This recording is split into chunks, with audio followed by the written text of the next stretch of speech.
All right, guys, thank you for joining us tonight.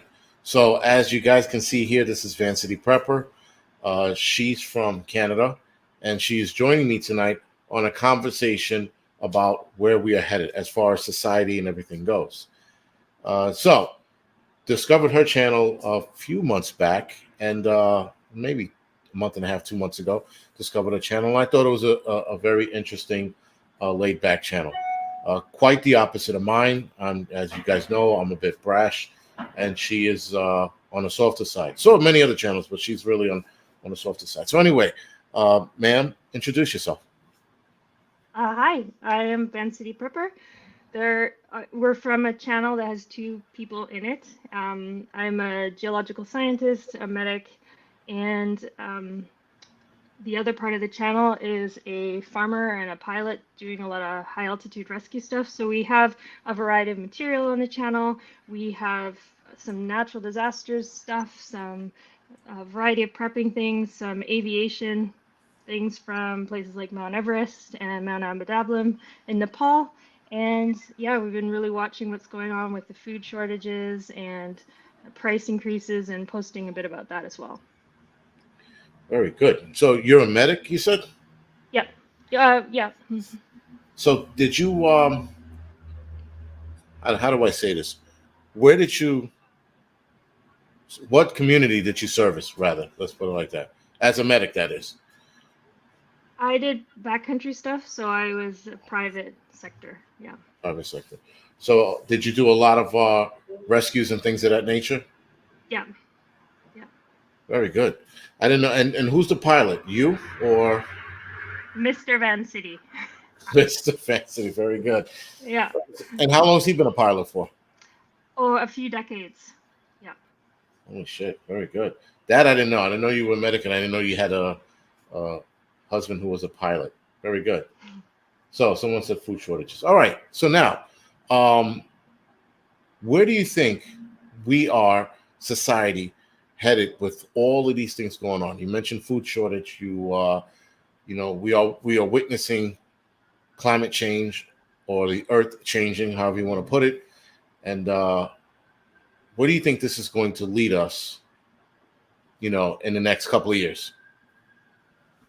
Well, of course, there's a lot going on. There's the potential WW3 stuff, whether or not we're already in it, an energy war as well, and we've got persistent inflation, persistent shortages, higher prices on everything, central banks consistently printing money, and you know, Russia has been buying physical gold, but the American Canadian dollars aren't backed by anything, so we have some big problems in that area. Prices are going to keep going up. Our wages are not going to keep up with that.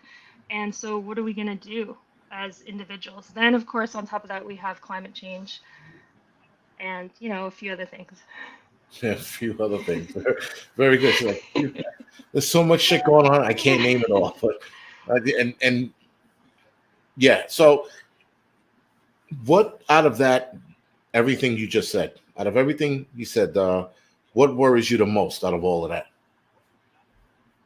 That's a good question because I'm sure we all have a slightly different answer for that. But at the moment, it's inflation and the price of things and people not having enough food. All right. So, being you said people not having enough food, are you worried about everybody else or just yourself? I'm worried about the world. I'm worried about countries such as Yemen. I think North America is probably going to be hit a little bit less. But there's Egypt, obviously another example of these countries that, Egypt relies most of their grain comes from Ukraine and Russia, and they don't produce pretty much any of their own stuff. So those are the countries I'm worried about. I'm not really that worried about myself, but I'm worried about people getting priced out of being able to buy what they're used to consuming. All that usual stuff that people are talking about these days. Yeah, I was looking at the smaller countries that rely on the wheat, and I'm like, a lot of those countries, unfortunately, uh, many of them, and in many areas, that is, they're going to look like Ethiopia if this gets away from them too fast.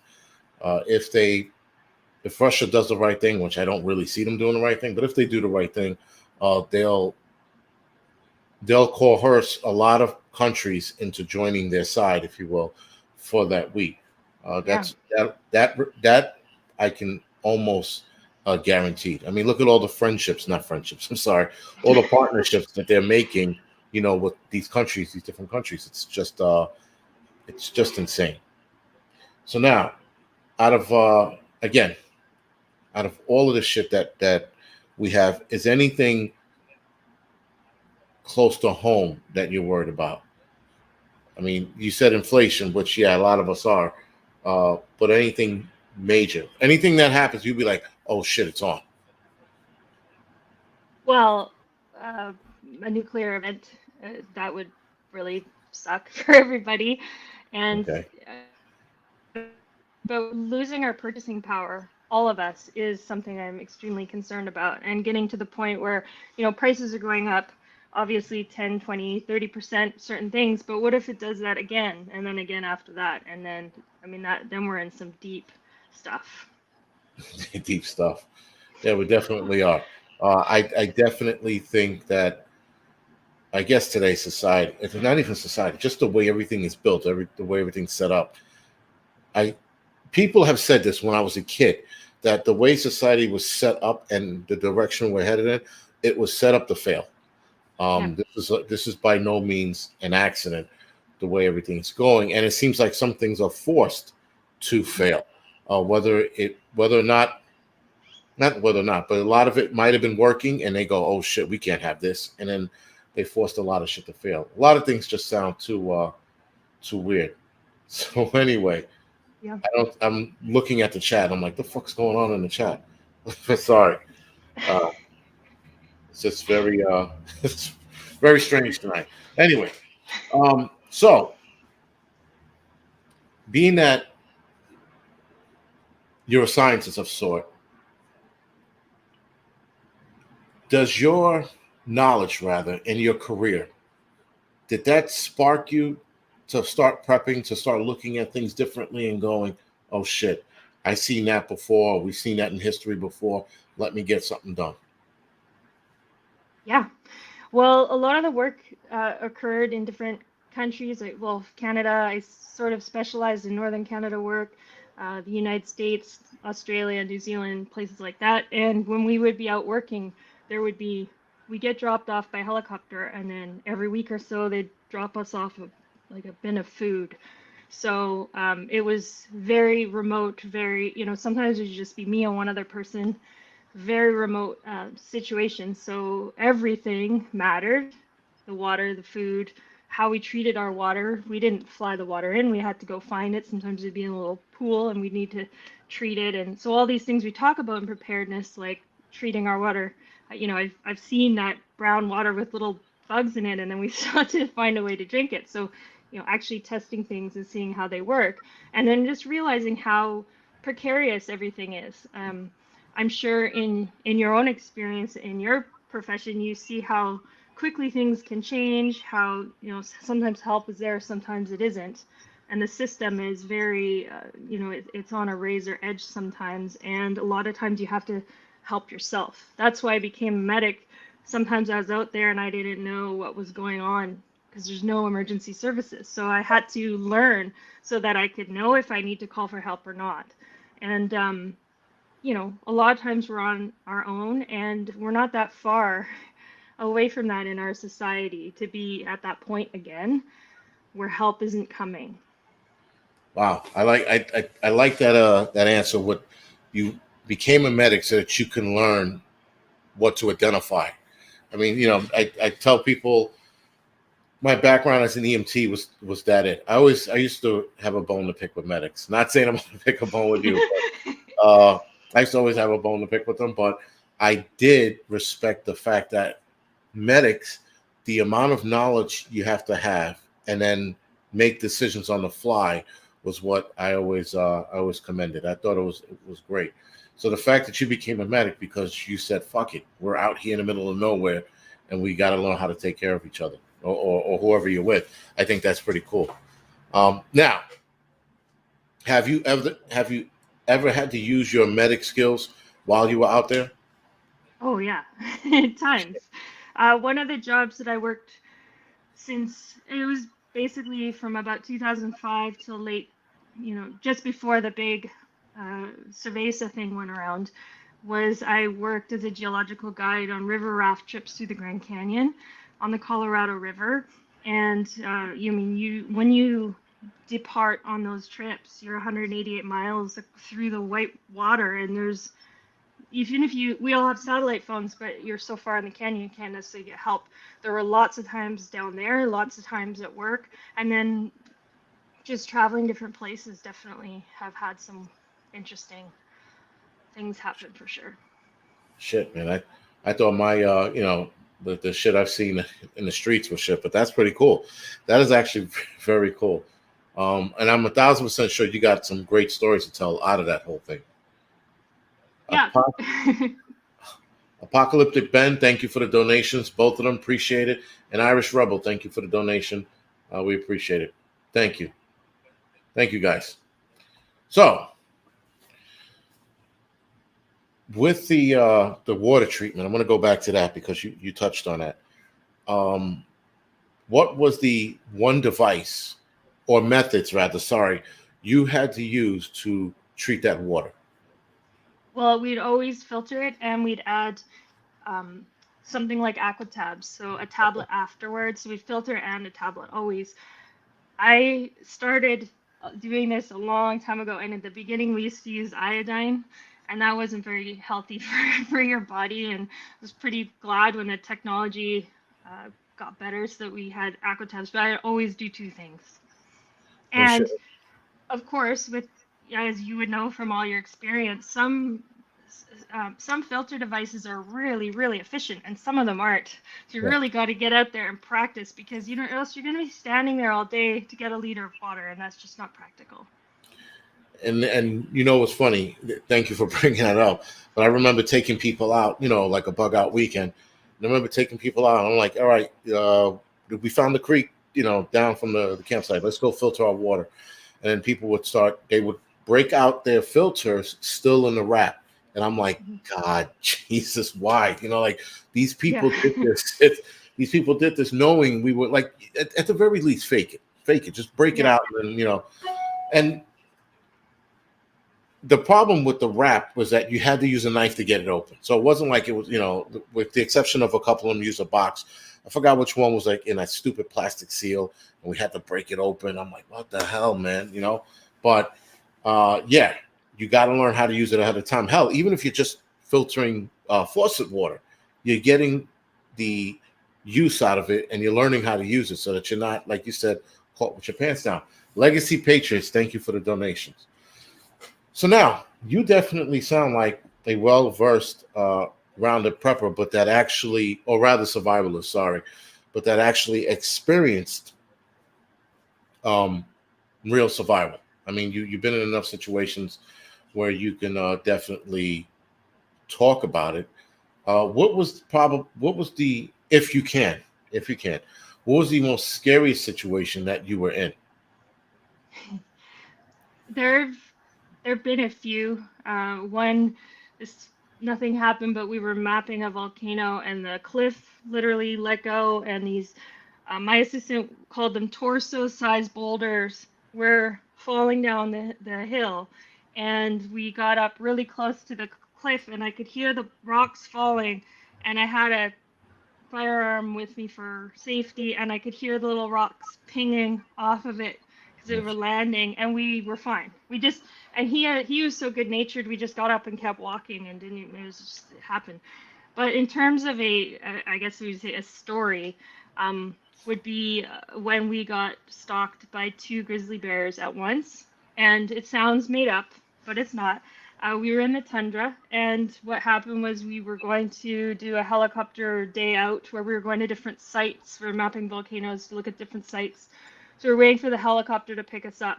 And there was this little tiny gully that we were in, and it had a rise.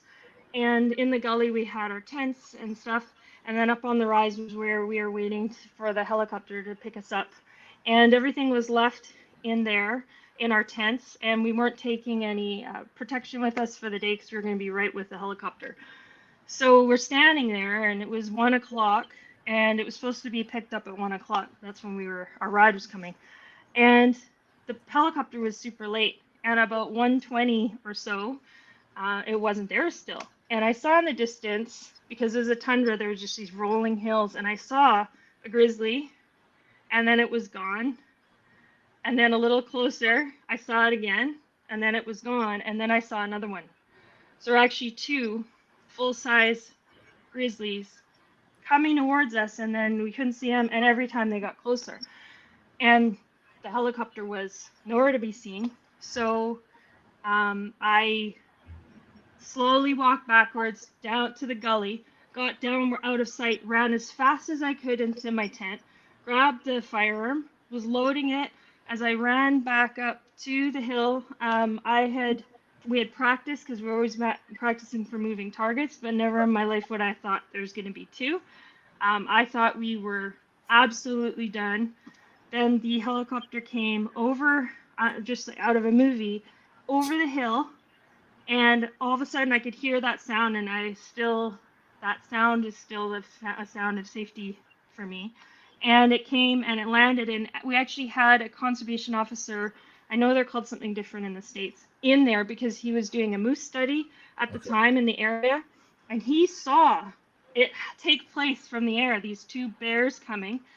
And when I got into the helicopter, I had an asthma attack. I'm just being honest. I had it because it was so scary. And I don't even have asthma. Like, I had a breathing problem. So it's just another reminder of stress testing yourself so that if you get in a scary situation, you don't panic. I mean, I was pretty young at the time. I've practiced more stuff since then. Anyways, then we chased the two bears with the helicopter to get them a couple kilometers away from our camp. Then we were forced by the conservation officer to move our camp to a whole different location. We were told basically, like, legally you have to move because they're predatory. Right. And I have a picture. I got a picture from the helicopter of the bears running away. And the conservation officer said it was actually a sibling pair that was hunting together. Okay. Holy shit. So Yeah, it wait, was crazy. yeah, there's a lot to unpack in that story. Yeah. And meaning just like how did the conservation officer know that those were sibling bears? He just looked at them and can tell? Well, it was his hypothesis based on his experience with how Okay. bears are, and there's no DNA test of the bears was conducted. Okay. No, no. I thought that was interesting. I'm gonna take it that because you said you ran back up the hill. That was another part that stuck with me in the story. None of the bear stuff was like, it was it rings to my mind, but the fact that you ran down and then ran back up the hill, Yeah. and was ready to fight. Well, that's one hell of a story, man. I have to tell you. I mean, I've heard some crazy shit, but that's pretty that's pretty crazy. Um, so then, when you moved to camp, you had to move it further away from them, or Yeah, just to another location. totally another location. There was a volcano in the distance that had an old bowl that wasn't active or anything, and we moved up there, so it was a whole different zone. But we had some weird stuff because animals would walk through at night, and yeah, it was always on edge up there. Oh, Yeah. shit. So now bears, they can. I know they can stalk for miles. Mhm. Um, were you guys still wary of the bears coming back, or you were just like, fuck it, they're gone?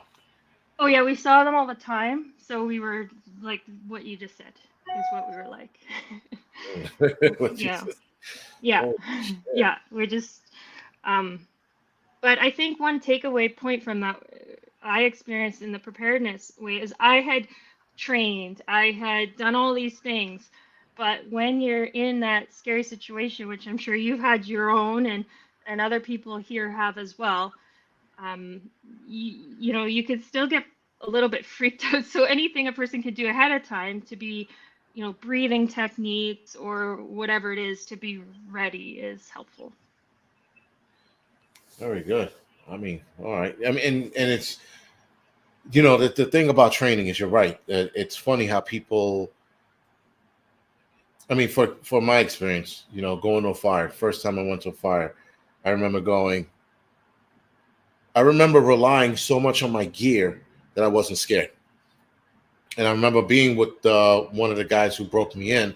He was cool as a cucumber, man. He was just like almost flatline, where everybody else is like, he's just like, all right, man, uh, let's go down this hallway here and see what we got. And I'm like, what the fuck, But sticking with him for years and then operating with him, it whenever you're with people who don't fucking scream at fires, you're like, oh, this is good, and then you adopt that after a while because you know what you have to do and what you can't do.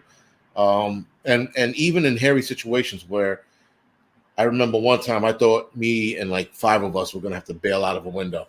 I was like, I looked out the window and I go, well, it shouldn't hurt too bad because we were gonna hit. It was 2 stories down, but it wouldn't have killed us, and at least I was hoping it wouldn't. But I just remember the training kicking in and going, "Fuck it, it is what it is." But being in a situation where that's not the case, if a bear attacks you, you're more than likely not going to make it. Unless you run or attacks the other person and you take off. That again, I have to commend you for no pun intended, sticking to your guns and getting ready to fight. A lot of people listen. They take the training, they take all the training they want, and they still, they still cower. So that was that was pretty cool. Yeah, listen, man. You don't. I mean, I know what you said backstage about like boring stories, but that is far from a boring story. That is actually really good. And listen, guys, her channel is absolutely being that she is the one of the smartest preppers I've met so far. And listen, all of us are smart to a level, but you got a whole new level of knowledge that a lot of us don't have. I would absolutely subscribe to her channel and yeah, listen and learn a lot. Now, I hate. I'm going to ask this question. Your husband's on the channel with you as well, right? Hmm. Okay. Yeah, he's right now he does a lot of firefighting for emergency services by helicopter. So Okay. that's what he's doing at this moment. Oh, very good. Yep. Nice. Very good. So again, you guys are like almost like a jack of all trades. At least within the prepper community, you guys are like a jack of all trades, and then some. So I'm definitely impressed with your background and of course your stories. Uh, that is pretty good. Now, guys, again, this is the channel that you're going to want to subscribe to because apparently she has all the criteria that met. She's been in a lot of the situations that some of us weren't in, and she's been in a lot of situations that we were in. So, again, ma'am, I'm really impressed by what I am hearing and what I've seen from your channel so far. So now, moving right along, with where we are headed, right? I know I asked this question. You talked about inflations and stuff. Is there a curveball that you're worried about? For example, my curveball that I'm worried about is an EMP attack, if you will, right? That's Oh my yeah. curveball. Other than that, it's more straightforward. Like you said, the economy crashing or inflation getting so bad, shit is priced out, or people getting priced out of their homes and becoming homeless. I think the EMP is my thing. What is your curveball event that you're worried about? Well, I don't want to steal yours, but I am very worried about an EMP for sure. Yes. Okay. Yep. Now, Or yeah. Now, elaborate on that a little bit. Like what? Because I know I'm worried about it to a point. There was a point where I'm like, we got this. If we get into it, I'm out of the city and I'm upstate New York and I'm hanging out there. Where where does your fear lie in that? I would say a level of alertness and concern in a background, but definitely doesn't change day-to-day life or anything because we still got to live our lives. We can only prep to a certain degree, And it's good that these conversations happen. I watch all the channels, and it's great hearing people talking about things so that a person can say, "Oh, wait," because for example, where we're located, we have one road in, one road out. So Okay. what if something happens on that road? What if all the Teslas break down? you know? So what are we gonna do? And but that doesn't it's not going to affect day-to-day life too much on how a person goes about their daily business. No, yes, you're right. I know a lot of people. Well, a couple of interviews, people ask me, "Do you?" I'm like, "No, man. I don't fucking sleep, eat, and breathe prepping. It's not a thing. It's we wake up in the morning, we get through the initial phase of prepping, right? Which is you. I think most of us have gone a little nuts in the beginning, got all our shit squared away, right, and then that was it. And then we wake up and we go on with our lives. We don't sit here and ponder about how much more preps we need. I mean, medical prepping I do, and someone puts someone's asking what are some medical prepping channels. Now that I haven't seen all your videos, but do you talk about medical preparedness? I don't. I say over and over again, skills over gear. I had one video where I showed a few things that I have because I have a trauma bag, AED, all that stuff here. And I showed the outside of the bag and I said, if you want to know what's in there, if you take a reputable course, they'll show you, you'll get certified to use it because as you know, there's not a lot of point having stuff that you're not competent in using. So that's basically the repetitive thing that I'm saying. But fun little first aid things for sure. There's been a few videos about that. Yeah, and you're right about the trauma bag. I have trauma bags all over the place. I have one in my car, one at home. I have one in the storage unit. Don't know why it's there. I have mini trauma kits. Bear Independent actually has refuge medical gear, and he sent me a bag and a smaller trauma kit. I have that in my car. I have one in my closet. I mean, like I'm you know um, medicaled out, but there were a couple things in there that I've seen them use. I've never used it myself, and I'm like, all right, if I had to use this, could I? And yeah, the answer is yes, but I didn't have the real world use of it like you probably had as a medic. Is there a piece of gear? Well, in the medical gear, sorry, is there a piece of gear that you would prefer people to have and train with over anything else? Oh gosh, Yeah, no. that's a good one. As you know, because I know you would Oh, know all this stuff.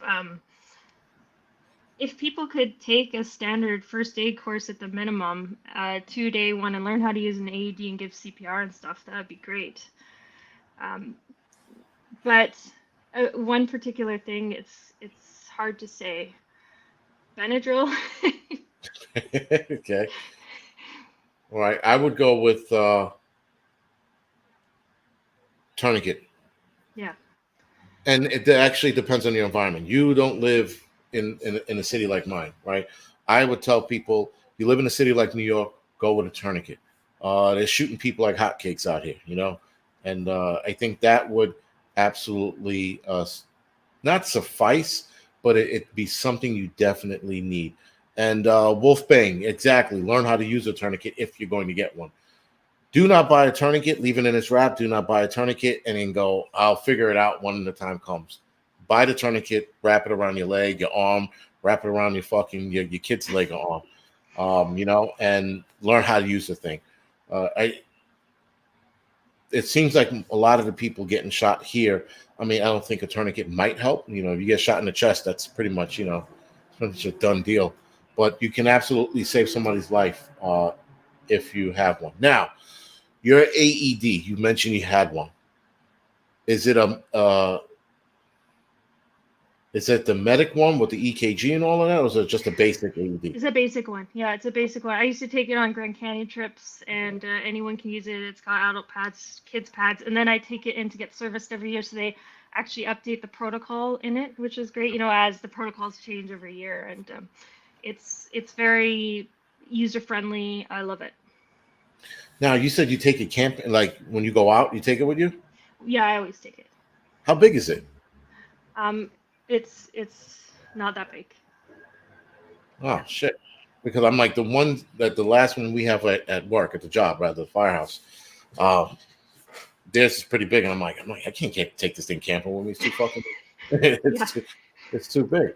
But I guess you can also suck up the weight if if needs be. So now, do you? And you said it a couple times. Do you have classes or courses where you take people out, or this is just for For you, for for like medical stuff. survival? Yeah. No, I used to teach all the levels of Red Cross, first aid stuff, and I don't at the current time. And I no, I don't. I don't teach anything. Oh, okay. Now listen, that'd be a good video to go about. Just giving people a general prepper medical idea. Coming from you, I think that holds a lot of weight. And I am 1,000% sure people will be very interested in watching your video on anything medical, being that you have the background to actually back it up. I know that there are some people who have. I've seen some prepper channels where they talk about medical, but they don't have or been in that experience to back it up. They've just taken a class and that was it. But you've actually utilized it. So again, people are absolutely going to love your channel even more knowing your background, because I didn't know your background until just now. I'm just as shocked as everybody else. So this is pretty cool. And holy shit with the fucking beard comments. Uh, Yeah, I shaved my beard because I went out last night with my wife to one of those hoity-toity restaurants, and it was our anniversary. That's why I shaved my fucking beard. So let it go. Um, 'Cause I'm looking at some of the comments here, and I'm just like, the fuck. Anyway, so um, now as far as prepping goes, because to me it just feels like you just know a lot. Where is your strong point in prepping?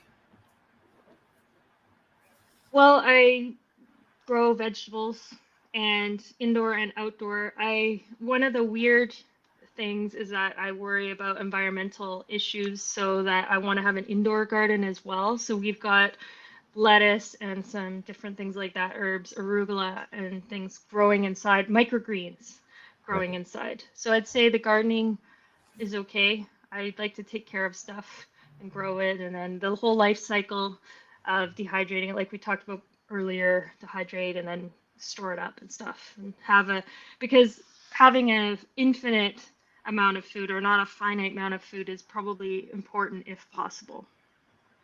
So now, speaking of that, um, having a finite of food. I mean, like I don't have a garden, right? So I have to can good, freeze dried, and dehydrate my own stuff to pack it away in an apartment. Do you also have freeze dried goods and canned goods and things of that nature? Or is it all organic? We have a lot of freeze dried food, and I know some people don't prefer freeze dried, but Mr. VP works in other countries like China, Nepal, and stuff, and takes food with him when he goes. So we have all that stuff that, the Mountain House and those kind of brands of food, tons of it. And we cycle through it, we actually use it. And a lot of the work camps I've been in, we use stuff like that too. And then a lot of camps as well. And we have a bit of a group that we work with or help, so we offload some of it to them as well. Okay. All right. Very good. Now, it's what is your weak point? Your weak point in prepping? Electricity. I saw a video, I believe it was Apocalyptic Ben putting together his own electrical bike or something like that. I would never do something like that. Oh And I shit. would need to really review the um, the procedures for things like generators and all that stuff. I'm not as mechanically inclined as Mr. VP is, for example. So I have to have I have booklets of how to do things, so that if there's an emergency, I go to the page and then walk through it so I don't screw it up. That is a good idea. I should absolutely do one for my wife. Here, this is what you need to do when I'm not home. Well, you could have a page, a page for power outage, water stops, and then because it's sometimes hard to know where is the water valve. If there's an earthquake, you want to turn off the gas, stuff like that. Having a wrench tied to the gas meter so that the gas can be turned off, things like that. So now, do you live by earthquake country, or you live near a fault? Yeah, yeah, we're above. We're in the west coast, and there's a major subduction zone under us. Yes. No shit. Okay. I So don't even mega mention. earthquakes. Yeah, mega quakes here. Yeah. Okay, so now are you guys expecting one to happen? Like I've been reading about the last couple months, they're talking about the big one happening over in the west. Are you guys Yeah. yeah? Oh yeah, I'm worried about it. Yeah, but it may not happen in our lifetime because they have a multi-hundred-year recurrence interval, so we may not see it, but it is actually due, statistically due. But the way that it works is sometimes there'll be two and then nothing for 1,000 years, or there'll be one every 200 years. So statistically, we're due, but there's no way to know. Gotcha. Well, that sucks. Okay, so then yeah, that sucks. So see, that's one of the things I don't have to worry about here. Hmm. Though it is in the back of my head, the earthquakes, right? There's two faults here. There's one on 125th Street. I forgot what they call that. And then there's the Ramapo, if I'm saying that right, fault upstate New York. Uh, though that they're not worried about them letting go, if you will, or having an event. It's still something I always think about in the back of my head because I know that if we have anything here that is a substantial earthquake, I would almost say that New York City is fucking screwed. Which, listen, I think we're ready to get the etch a sketch fucking shaking hard here in the city because this place just sucks. Now, where you live, how is crime? Where we live, we're kind of in the countryside at the moment, so some weird stuff might happen, but we don't see it too much. But where we lived before, there's an opioid crisis, so there was a lot of drug use, big time. So the crime had increased a lot since the cerveza sickness. No shit. All right. Yeah, I mean, it's hard to gauge that here in the city, though. A lot of guys are saying that the what is that fentanyl is skyrocketing here in the city, and not that I'm seeing it because again I'm not in the streets anymore, but I hear a lot of guys talking about it, and it's such a fast thing. It's not like where heroin, one person gets it or they have it on their hands or whatever. You're not going to get as sick as with fentanyl.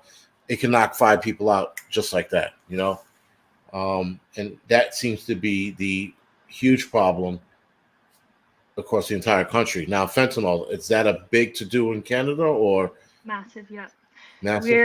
Where we are located is a port city, and it comes in, so it's rampant in the drugs here. And the downtown, the city, I have been to New York, and it's a tiny city in comparison where we are, but there are a lot of homeless people because it's a relatively mild climate, and they can survive sleeping on the streets all year long. So the crime has definitely increased. It's not the most dangerous place, but it has increased, yes. Now, I mean, a little political, but not too political. Uh, do you think that's the fault of the government? And then I'm talking about government officials, whether that's the mayor, the governor of your state. Is that how it works? Politicians. Is that the fault of them getting too laxed, or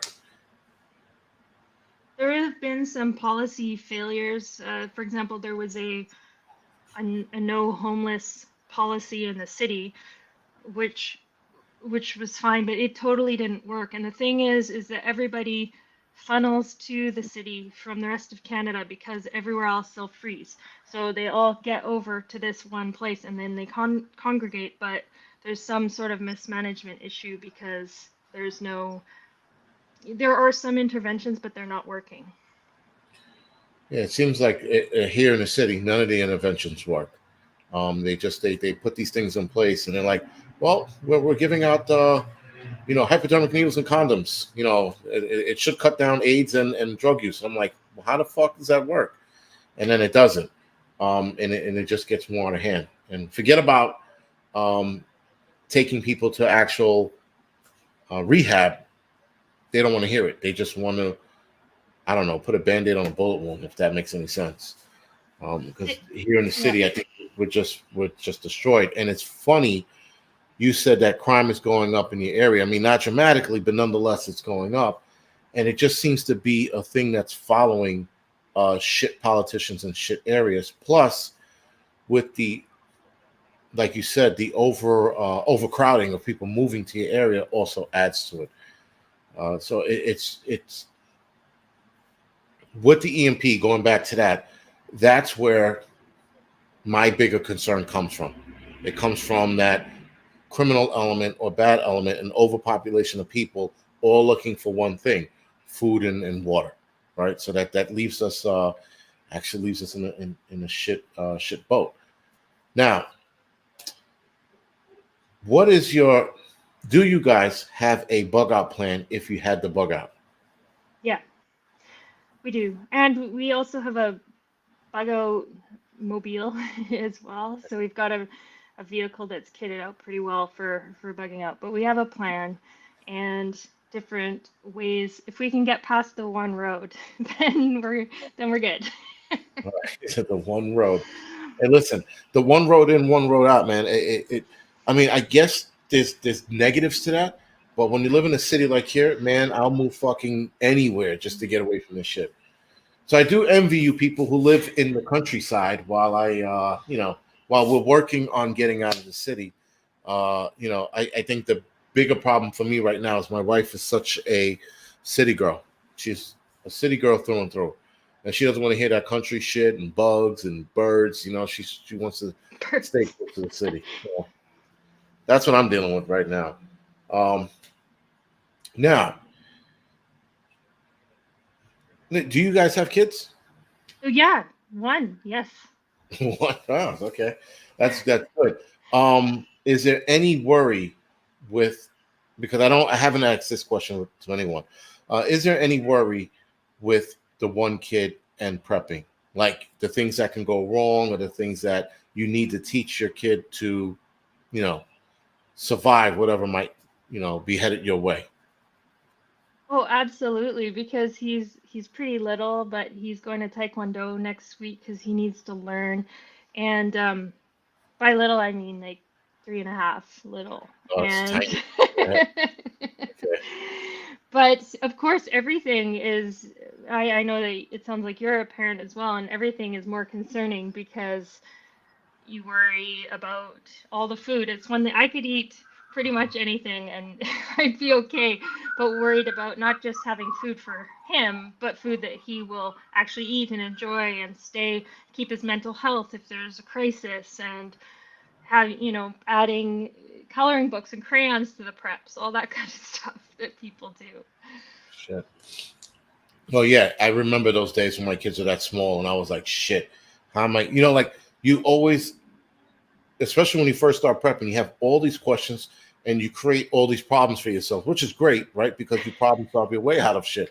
But when it comes to little kids, you're like, "Fuck," For example, I love how they solve the problem in Quiet Place with the baby, putting the baby in the box, putting the oxygen inside the box of the baby. I always thought that was cool problem solving, though not as realistic as one would think. It was still nonetheless great problem solving. But when you have little kids, the biggest part with bugging out, I mean, you got a bug out vehicle, but I would have to move out on foot. When they were smaller, I was worried about it then. Now they're older, and I'm like, fuck it. You're walking in, you're carrying your shit. I don't want to hear it. You know. Now, could you guys?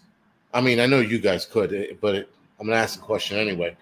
Um, could you guys bug out on foot if you had to? And how far would you be able to travel before you had to make your first stop? Well, that's a good question. We do have a backpack to carry him Okay. that he's just about maxed out his size. And to be using it, and then he's gonna have to walk, and that's a whole other issue that I think you just pointed out. And my plan always was to be able to run out of a city on foot. That was a goal that I had years ago. I've been a runner for a long time, but with him, it's a tough challenge. And we have a location that we could go that's probably about 20 kilometers, and those are sort of distances that I think about, but we're both able to do that. But how we're going to do it with him, I don't know. But we do need to all practice carrying heavy bags, which I know on your channel, your new channel, you have a video coming up about that. Rocky, yeah. Like on the fitness channel, we're talking about rocking and how that can actually work out for preppers. Though I know when my kids were smaller, I had to carry a lot of their gear, right? So that was a part of staying in shape and carrying heavy gear. Though you guys have one kid, that's a lucky place to be because you're only carrying his stuff, and you and the husband can split it up between the two, what you carry for him, food, toys, whatever it is. But yeah, the rucking part is definitely something that I tell people all the time that live in cities. If you happen to bug out, you are going to have to meet that physical demand. You're going to walk, and you're not going to all of a sudden walk 20 miles and be like, oh man, I feel good.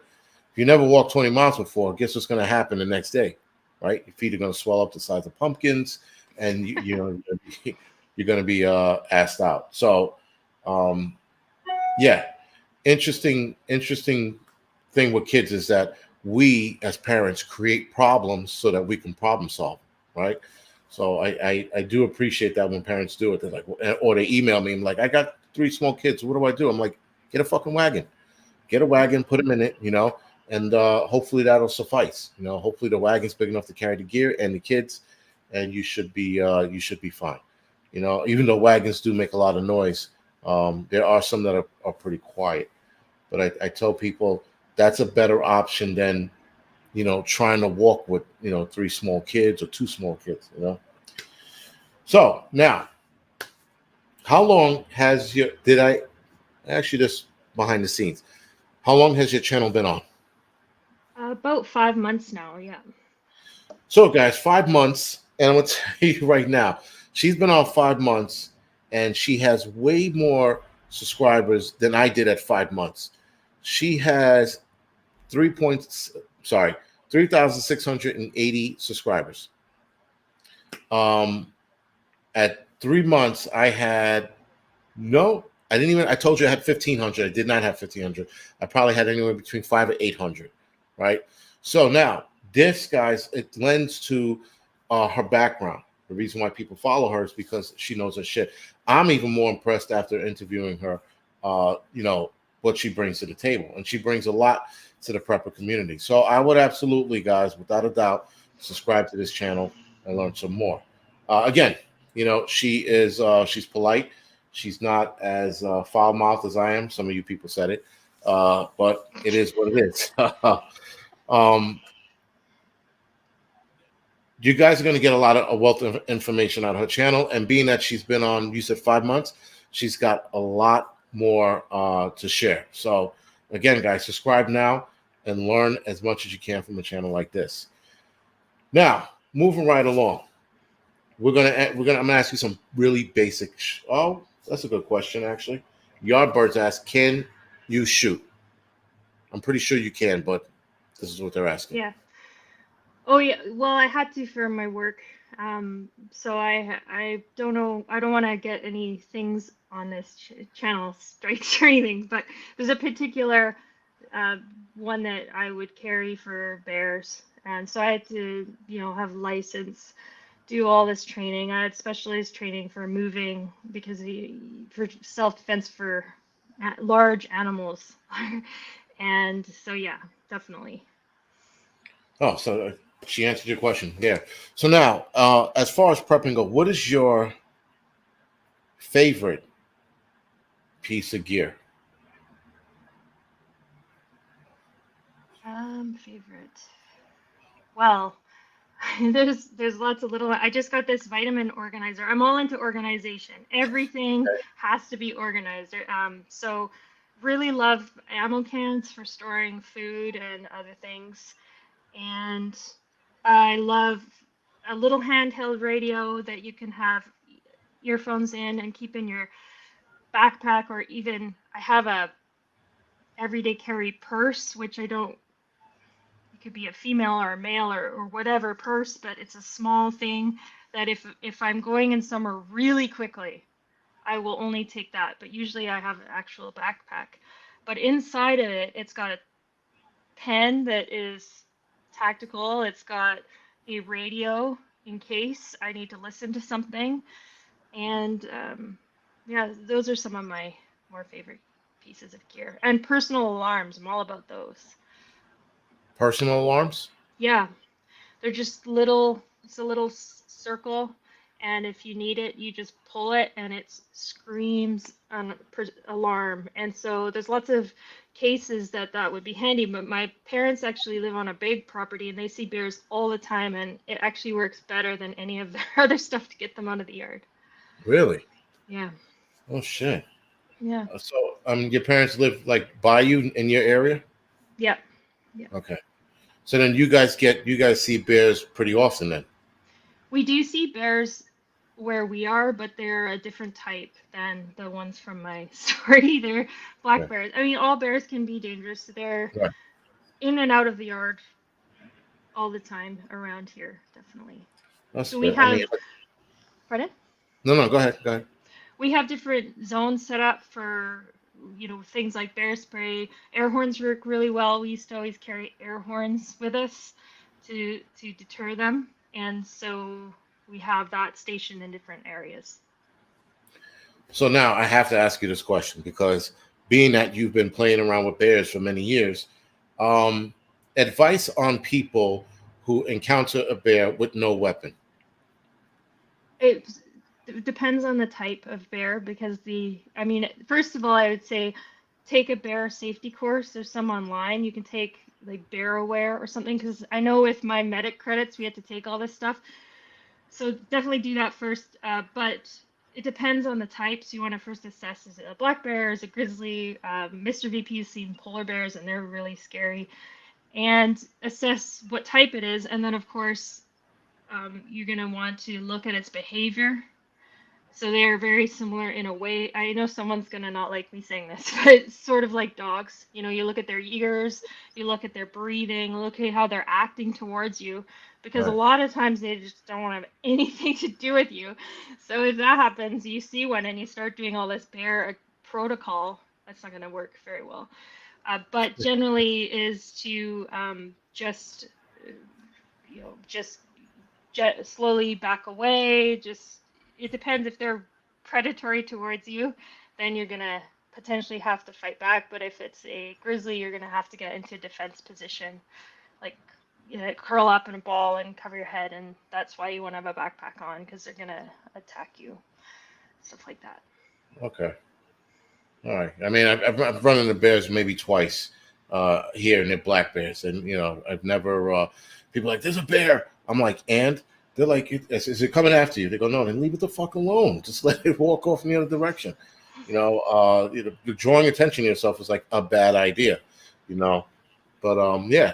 Listen, I haven't run into a grizzly bear yet. I'm not looking forward to it either, but it's good to have some tips on how to handle it should I run into one. I am looking to do more camping outside of New York State. So obviously, if I go out in the Midwest, or rather North Midwest, I could definitely have a high probability of running into a grizzly. But again, if that happens, that happens. I'll handle it when it happens. Laura, thank you for the donation. I appreciate it. And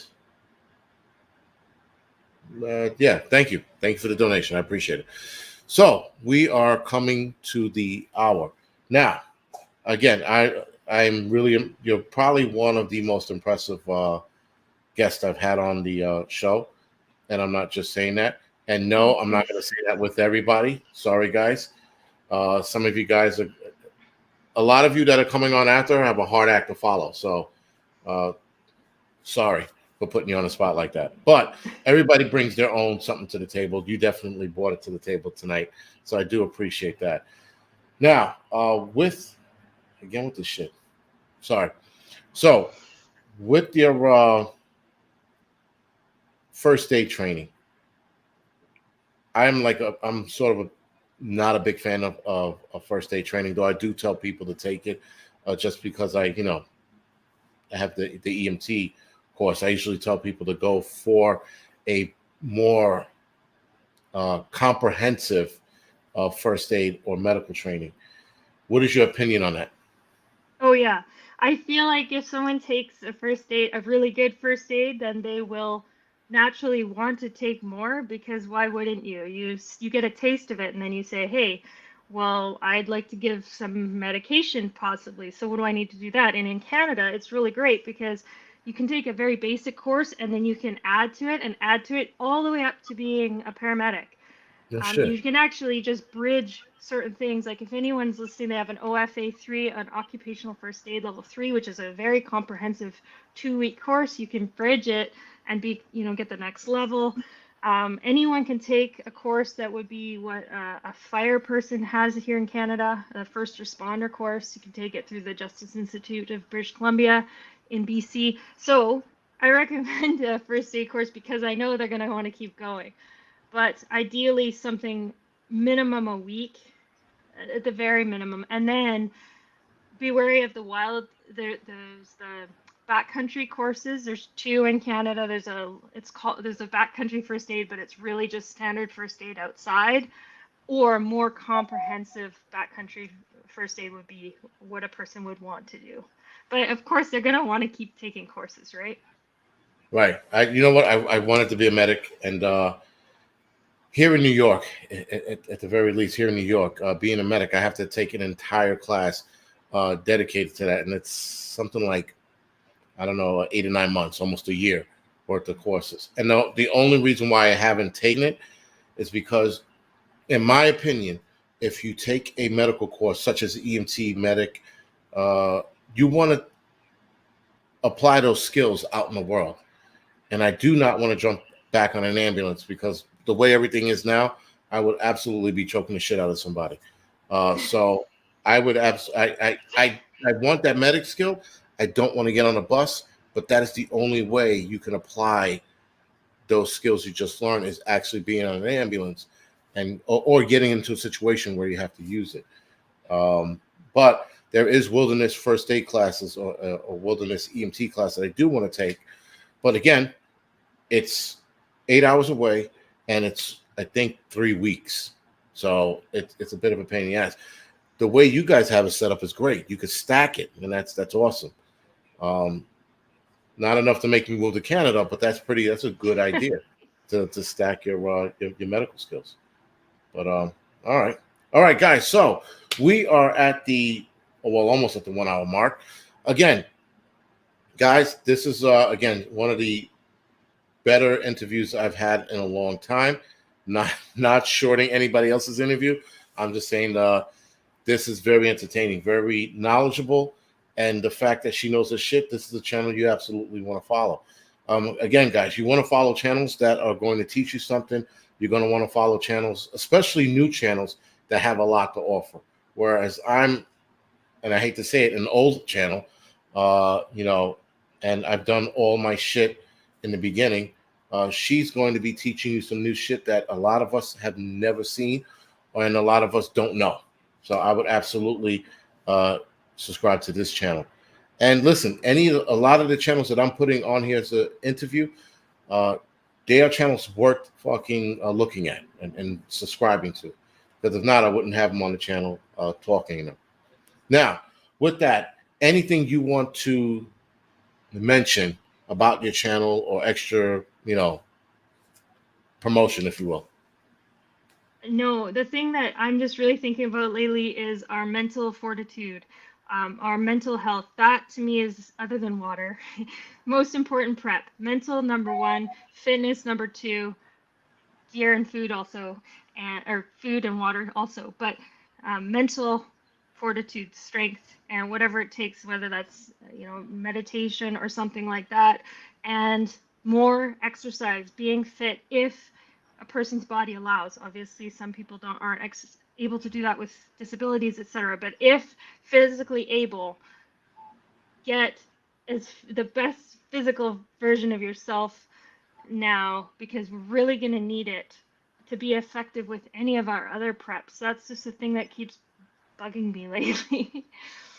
No, and you're right, because listen, I've gained since I left the firehouse. I gained some weight. I looked in the mirror. I'm like, nope, this is not happening. And the worst part about it was, I think I walked up the hill. I live on a hill.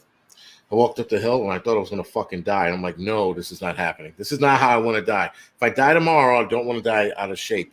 To boot, you're right. Your physical, your physical fitness. If you have to get into a fight when the shit is on, when the things are down, you have to get into that fight. Your life and your health and your physicality depends on it. And your mental toughness. That's another thing that everyone, I think, is lacking or doesn't mention or doesn't talk about, is your mental toughness. A lot of people just don't have it. Being that you were in a lot of situations where you needed it, you tested it, right? And you're here talking about it. So you won those fights. So obviously, guys, another thing, without looking like a badass, you could tell that she has the badass mentality to match her skill level and the things she knows. So again, wanting to get into a fight with a bear. Not that she wanted to get into a fight with it. She, getting into a fight with a bear, and running to get the rifle and running back. That speaks volumes. A lot of people would have just ran and kept running. All right, guys. So other than that, thank you for joining us tonight. Ma'am, thank you for joining me tonight. I know that I'm rough around the edges. And anybody who wants to be on a show with somebody like me, I give them a lot of props because I'm just a savage at some of the shit I say. So, ma'am, thank you. Guys, show your support. Head over to her channel. Mods, thank you for what you did tonight. Thank you for what you're doing. And somebody please fill me in on this, Angryprepper for president shit later. Other than that, guys, good night. Thank you for having me.